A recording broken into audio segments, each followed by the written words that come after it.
No vídeo de hoje, né, a gente vai falar sobre arte na Idade Média e no Renascimento. A arte na Idade Média ela vai se caracterizar por ser uma arte religiosa, voltada necessariamente, estritamente para a fé cristã. Três tipos de arte que vão ser típicas da Idade Média: a arte bizantina, a arte românica e a arte gótica. E o domínio da igreja vai se expandindo na Europa. Aí vai ter uma mistura de diversas culturas.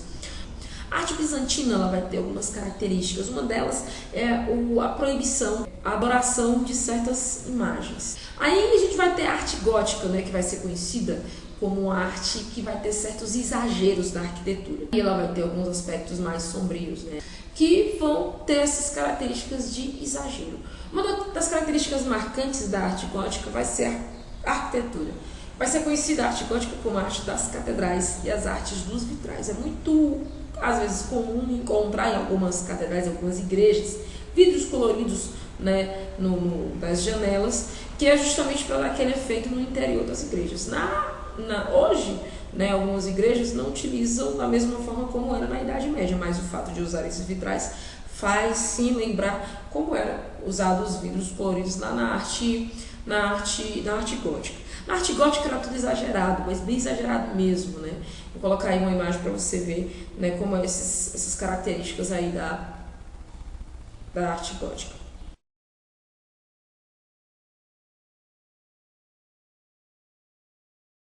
Outra característica da arte gótica é a presença de torres altas, porque tinha tudo vai ter uma relação com a fé.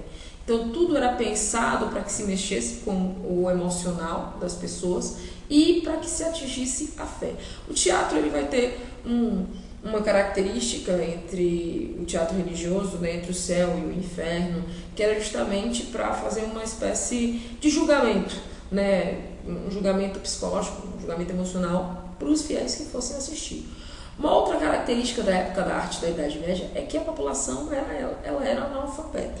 Por ser analfabeta, quem dominava a leitura e a escrita eram pessoas de famílias de certas condições, de condição mais superior em relação aos outros. Aí a gente vai ter aí as imagens. As imagens elas vão ser responsáveis por essa educação, para que a população entendesse o que as imagens queriam dizer com aquilo ali. Bem, aí a gente viu, vou colocar algumas imagens aí para você ver alguns exemplos de arte na Idade Média, como é que ela se manifestava, algumas características.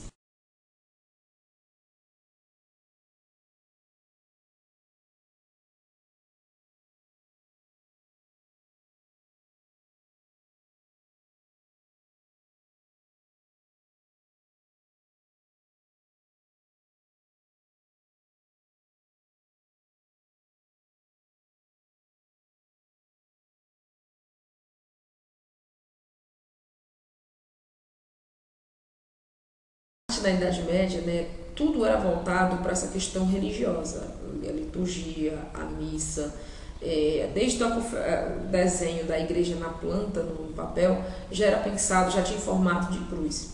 E aí a gente vai ter tudo isso eram características da arte religiosa. Um detalhe é que quem fazia esses desenhos, quem fazia essas coisas ligadas à igreja eram pessoas da igreja, eram membros da própria igreja. Aí agora a gente tem a arte do Renascimento. A gente vai ter aí no Renascimento algumas diferenças.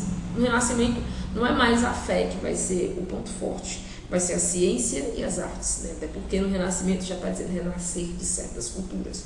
E aí a cultura que vai ganhar força no Renascimento vai ser a cultura grega e a cultura romana. O que era proibido na Idade Média, vai passar a ser objeto de estudo no Renascimento. E um deles é a questão da razão, que justamente por ser resgatar essa coisa da cultura grega e cultura romana, vai se evidenciar a filosofia, a matemática e essas coisas aí relacionadas com a cultura.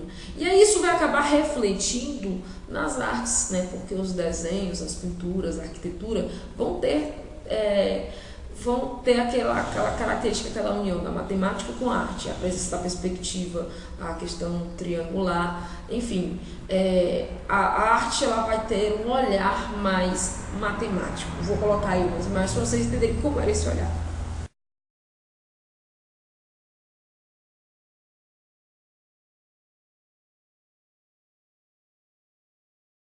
Bem, e aí a gente vai ter aí a presença, como você viu, da perspectiva, né, no Renascimento, né, nas artes e tudo mais.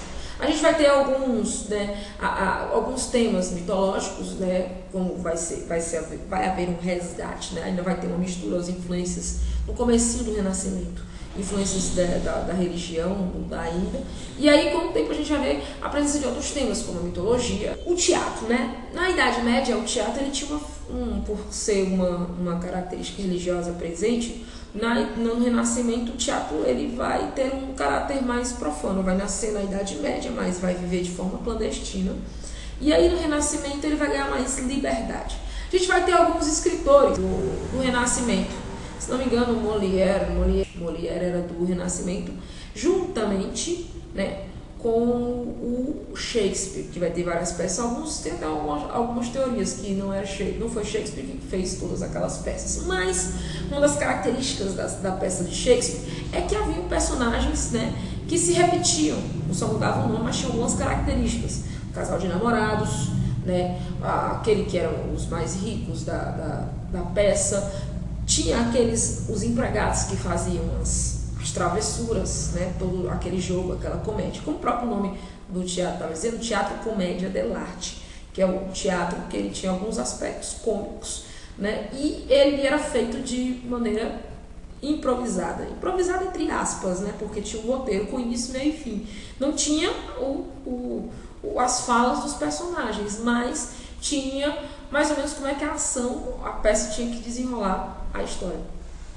Aí a gente vai ter a presença de alguns personagens, né, como o Pierrot, o Arlequim e a Colombina. Personagens esses que vão aparecer na peça de um outro diretor, que é o Ariano Suassuna. O Ariano Suassuna, ele vai ser um autor que vai trazer alguns personagens, entre eles o João Grilo, que vai levar e trazer confusões, né, que, enfim, se assemelha muito com o Pierrot, um dos empregados na Comédia dell'arte. E, enfim, né, é isso. Acredito que o que tinha para falar falei. Uma das coisas, né, também. Os personagens eles tinham gestos exagerados, né? Até porque como tinha a presença do uso de máscaras na Comédia dell'arte, então os personagens eles fingiam ser quem eles não eram. Então eles exageravam, né, aparentando que tinham aquela característica, mas nos bastidores os personagens evidenciavam que eles não eram bem aquilo que eles estavam vendendo. Então é isso, né? O assunto é no capítulo 5, né? Mais anotações do caderno. É só voltar, repetir, ver aí o que é que tem no vídeo, que dá para tirar uma nota excelente, fantástica, maravilhosa. Mas enfim, é só ver, assistir o vídeo que tem aí dizendo algumas coisas, certo? Valeu, beijo e é isso aí.